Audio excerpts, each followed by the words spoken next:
Baik, selamat pagi para siswa yang terkasih. Selamat bertemu kembali dalam pelajaran pendidikan agama dan budi pekerti kelas 12 SMA Saverius Lubuk Linggau. Semoga kita semua senantiasa dalam keadaan sehat, bahagia, penuh syukur, dan dalam cinta serta kasih Tuhan selalu. Baik para siswa-siswiku yang terkasih, mari kita awali kegiatan kita pada pagi hari ini dengan berdoa menurut agama dan keyakinan kita masing-masing. Berdoa mulai.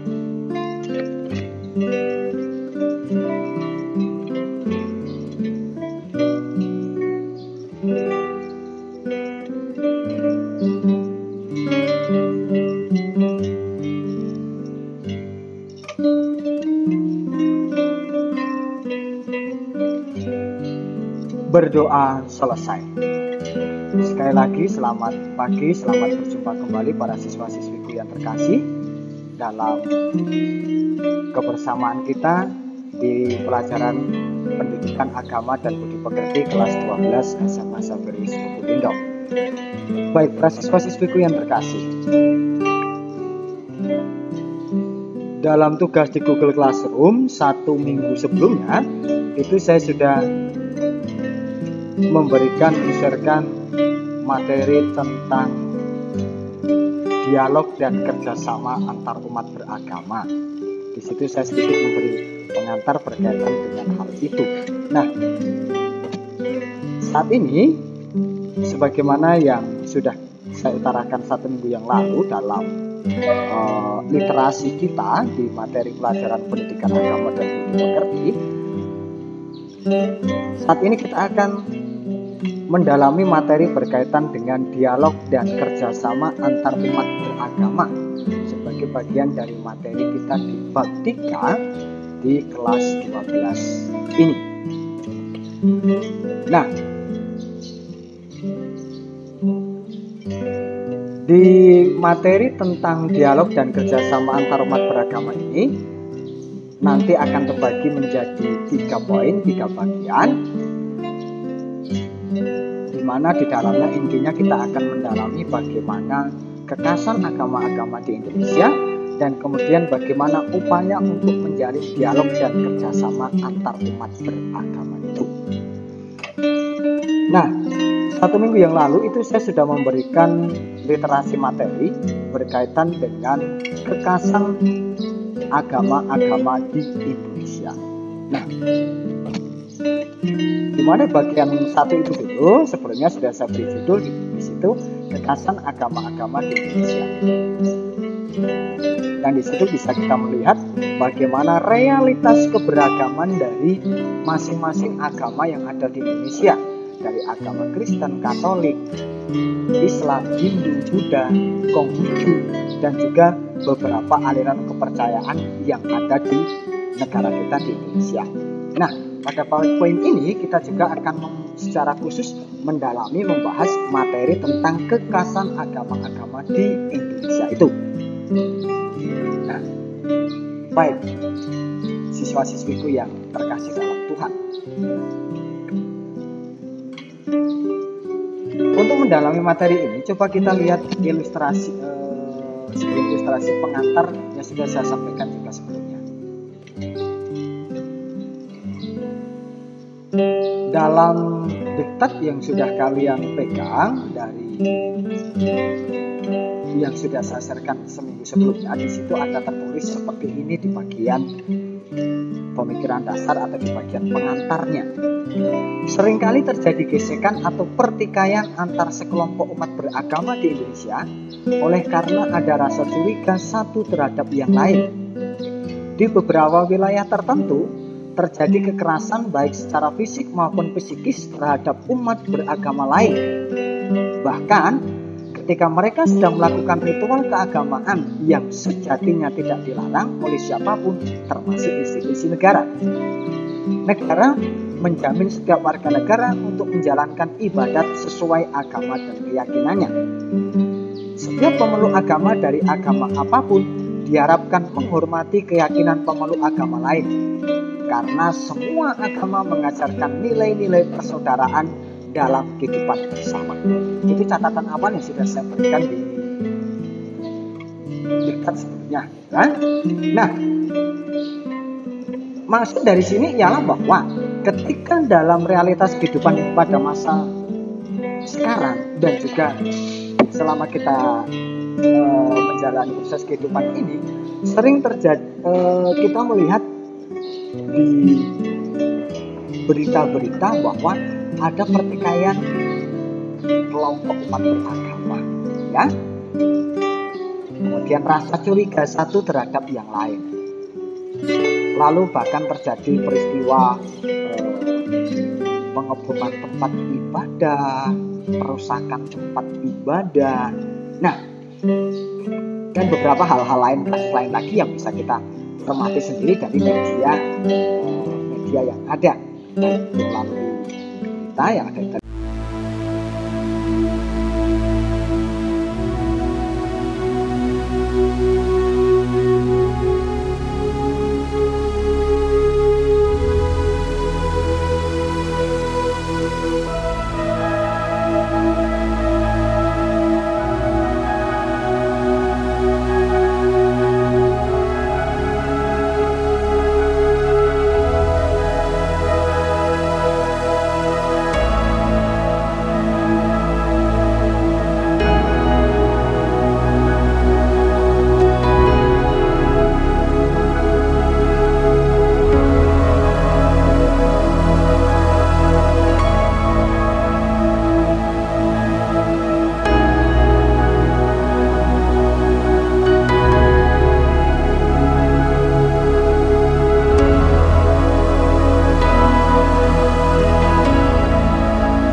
ajaran agama.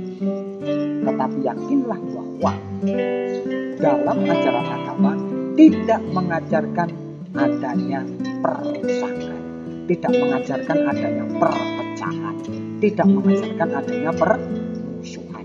Karena yang diajarkan agama adalah nilai-nilai persaudaraan, nilai kasih. Maka bagaimana orang menghayati nilai kasih, nilai persaudaraan itulah yang terus-menerus ditanamkan dalam agamanya masing-masing. Ya, itu hal dasar yang bisa katakan di sini. Siswa-siswiku yang terkasih, sekarang kita lihat ilustrasi berikut sebelum mendalami materi tentang kekasan agama-agama di Indonesia.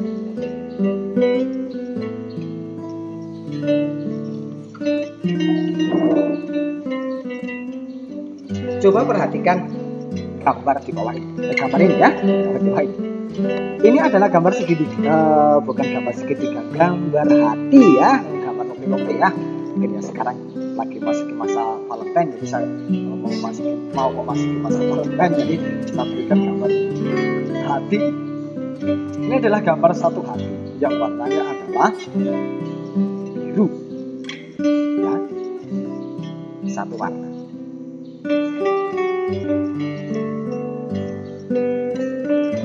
Bandingkan dengan gambar yang berikut.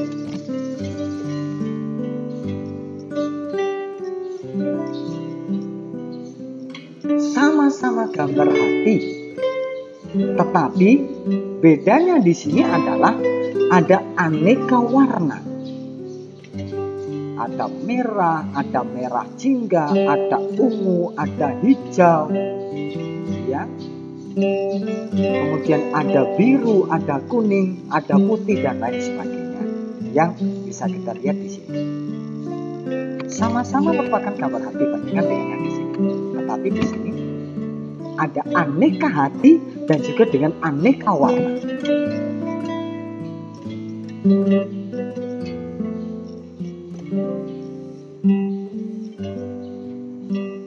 Oke, sudah? Baik. Yang mau saya katakan dari ilustrasi dua gambar hati yang dengan hal yang berbeda ini ialah ketika hanya satu warna, maka tidak akan tampak warna-warna yang lain. Ketika hanya ada satu warna, maka keindahannya itu hanya ditampakkan oleh satu warna itu.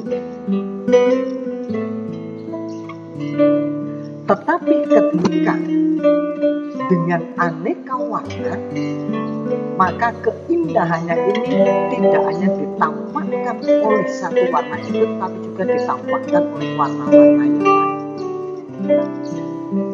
Dan dengan adanya aneka warna inilah yang menjadi indah. Kendati ada aneka warna, tetapi bentuknya tetaplah hati. Sekali lagi, kendati ada aneka warna, tetapi bentuknya tetaplah hati.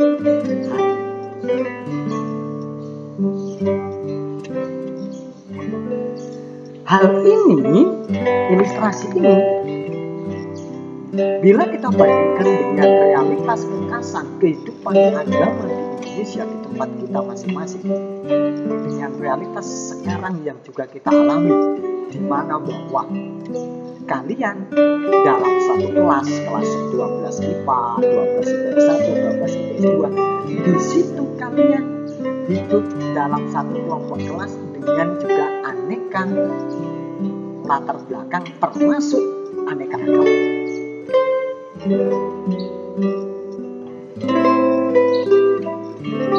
Dan ketika kita menghadapi realitas dengan kehidupan beragama yang beraneka ini, disitulah kita menampakkan keindahan. Dan kendati kita berbeda agama, kalau diilustrasikan di sini kita berbeda warna, kita berbeda agama, tetapi kita tetaplah dalam satu rumpun, dalam satu konteks, tetap dalam satu hati, yakni cinta kepada Tuhan.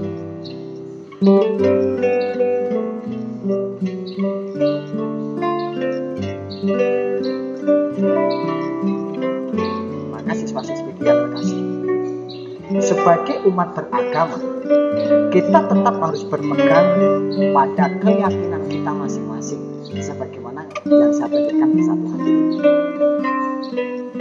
Tetapi kita juga tidak boleh hanya berpegang pada keyakinan kita saja, tetapi kita juga harus melihat bagaimana keyakinan-keyakinan agama-agama yang ada di sekitar kita.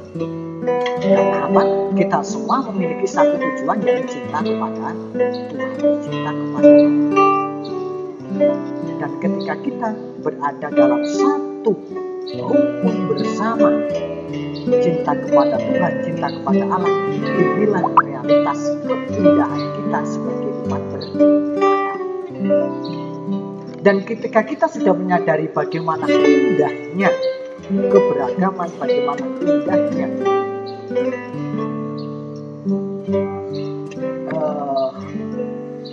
realitas kebersatuan ini sebagaimana ditampakkan di sini, maka secara otomatis kita pun akan bisa berinteraksi dengan yang lain.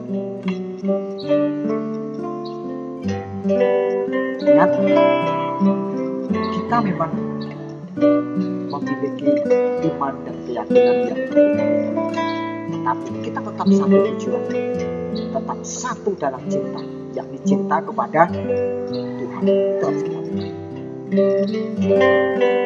Inilah yang mau kita capai dalam pelajaran ini, bahwa sembari kita menyadari kekasan realitas keagamaan kita masing-masing, kita juga diharapkan untuk mampu menjalin relasi satu dengan yang lain, menjalin dialog satu dengan yang lain, supaya kita juga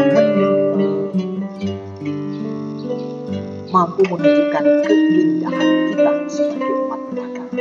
Karena dalam kehidupan agama kita, agama apapun, agama manapun itu, di dalamnya pasti mengajarkan nilai-nilai persaudaraan dalam kehidupan bersama. Baik, siswa-siswi yang terkasih,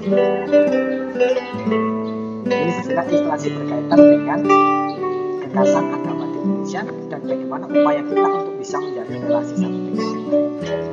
Ketika di materi sebelumnya yang sudah saya perlihatkan di buat itu, yang juga mungkin sudah kalian baca, di situ saya tampakkan bagaimana kekasan ketika kita menjalani kekasan agama-agama, mulai dari agama Kristen, Protestan, dan Katolik, kemudian nanti ada agama Islam, agama Kristen, dan Konghucu, dan juga agama-agama kepercayaan Indonesia. Saya tidak akan menjelaskan detail satu persatu berkaitan dengan kekasan agama masing-masing di Indonesia. Ya, kalian silakan membaca sendiri dari situ, ya. Silakan membaca dari situ. Ketika kalian sudah membacanya, maka kalian akan melihat bahwa setiap agama itu pasti memiliki kekasan yang berbeda-beda, tentang berkaitan dengan tata cara ibadah, ritus-ritus keagamaan, ataupun kekasan-kekasan yang lain.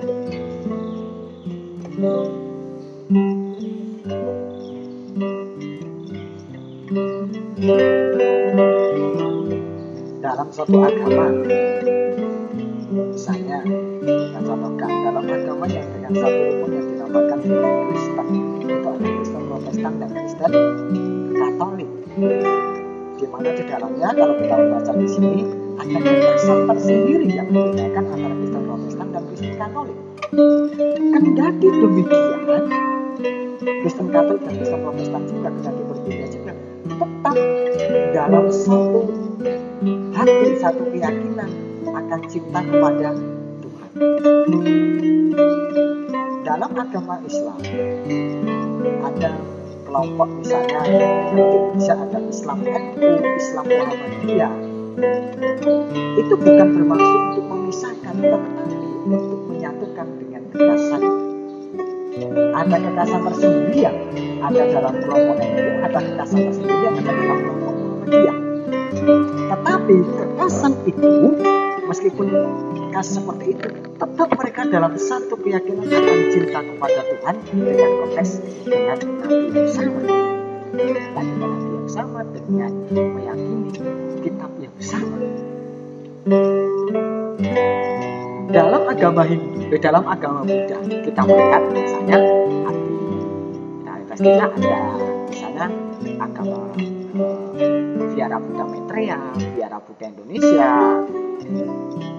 kemudian ada vihara-vihara yang lain juga dengan kekasannya. Tetapi kekasan-kekasan itu bukan bermaksud untuk memisahkan, tetapi untuk menyatukan dalam kekasannya. Di mana semua konteks agama di Indonesia, termasuk juga di agama Hindu, termasuk di agama Konghucu, itu bukan bermaksud untuk memisahkan dengan kekasannya di masing-masing agama, tetapi untuk menyatukan dengan kekasannya masing-masing, di mana dalam keunikannya, dalam kekasannya bersama-sama membangun cinta kepada Dia yang Maha berkuasa, kepada Tuhan yang berkuasa. Nah, di sini yang sudah saya tambahkan di dikta sebelumnya ada kekasan agama Kristen, agama Katolik, kemudian agama Islam. Di sini sudah saya tambahkan di sini, silakan kalian baca. Kemudian juga ada agama Hindu, ya, dan juga ada agama Buddha dengan kekasannya, dan juga saya dulu berkaitan dengan agama Konghucu, inti ajaran agama Konghucu, hari raya agama Konghucu, dan juga bagaimana aliran kepercayaan dan agama asli di Indonesia. Contoh agama asli dan aliran kepercayaan, misalnya kalau di Jawa itu ada yang namanya aliran Kejawen. Aliran Kejawen itu termasuk aliran kepercayaan ya, yang ada di Jawa.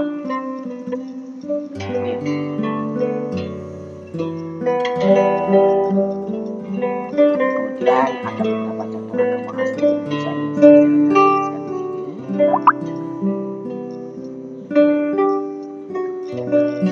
Di mana bahwa yang mau saya tunjuk, di mana bahwa entah ajaran agama asli atau aliran kepercayaan bersama-sama membangun satu hati dalam cinta kepada, maka untuk bisa membangun hati itu, untuk bisa membangun hati yang ada secara bersama-sama, hal yang pertama-tama adalah membangun hati kita masing-masing. Ketika kita sudah membangun hati kita masing-masing dalam iman kepercayaan kita masing-masing, maka secara otomatis kita juga akan menampakkan cinta universal kepada yang lain. Itulah maka selalu saya katakan, kita sebagai umat beragama harus meyakini mendalami ajaran agamanya masing-masing. Jangan setengah-setengah. Karena ketika kalian mendalami agamamu masing-masing, mencintai agamamu masing-masing, maka secara otomatis kalian pun akan bisa menampakkan cinta secara universal terhadap agama-agama lain dengan menghormati satu sama lain. Baik, ini siswa-siswiku yang terkasih.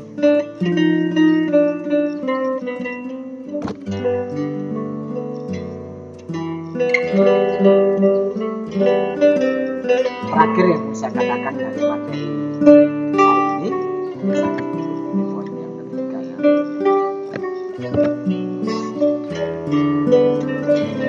Bahwa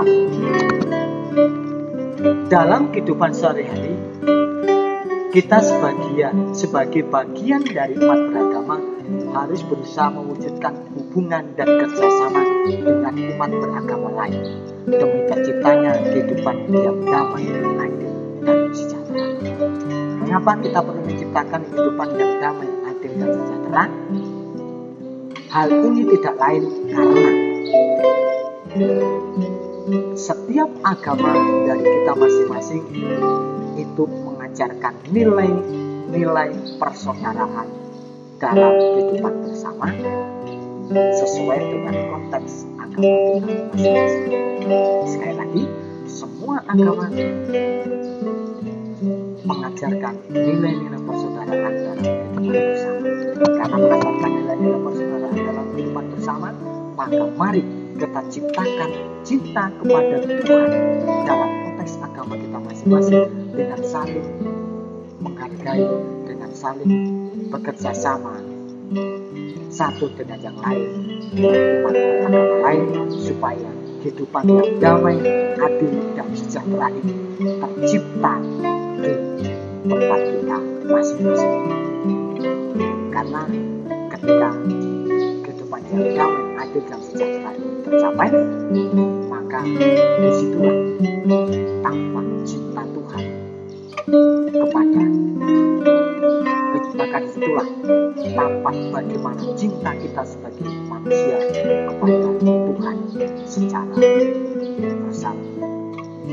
Artinya disitulah kita menampakkan bagaimana nilai-nilai persaudaraan dalam keyakinan kita wujudkan dengan mencintai sesama kita, mencintai saudara-saudara kita, entah saudara-saudara kita yang seiman atau tidak seiman. Karena semua agama semua mengajarkan nilai-nilai persaudaraan demi terciptanya kehidupan yang damai, adil, dan sejahtera. Demikian para siswa yang dapat saya sampaikan.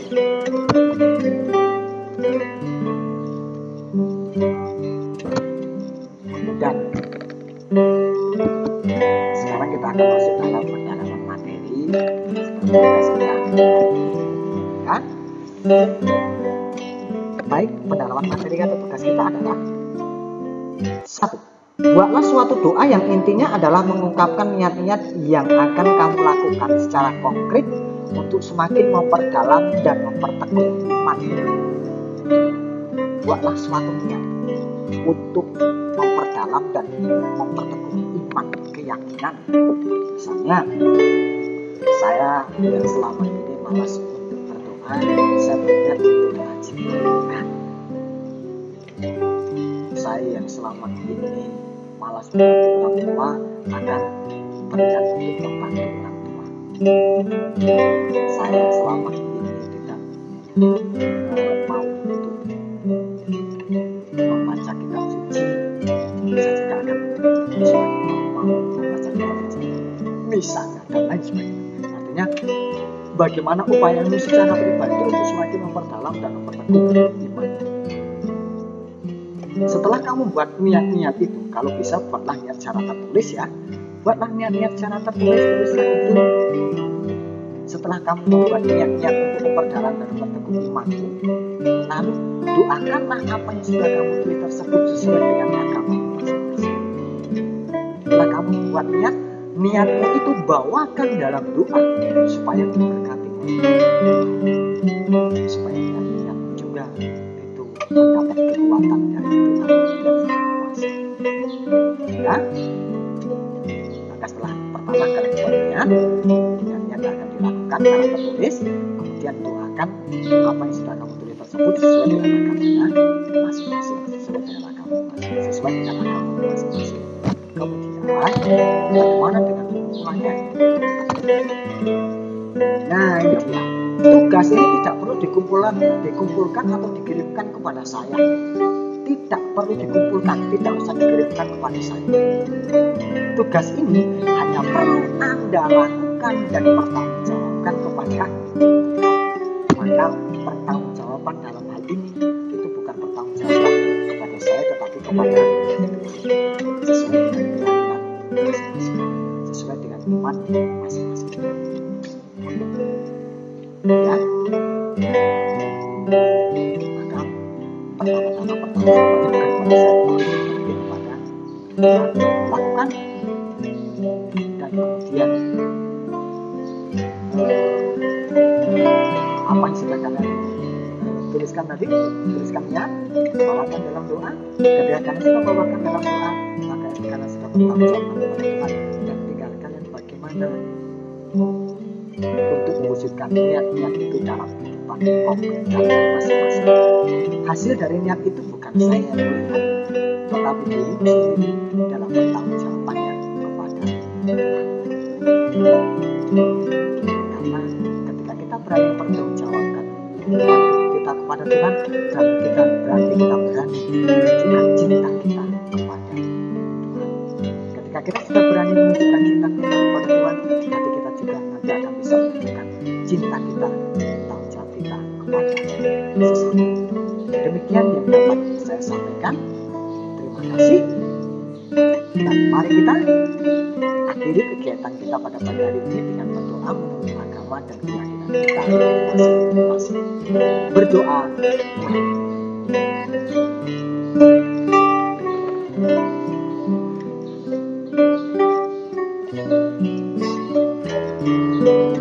Berdoa selesai. Terima kasih. Semoga berkat Tuhan senantiasa menyertai kita semua.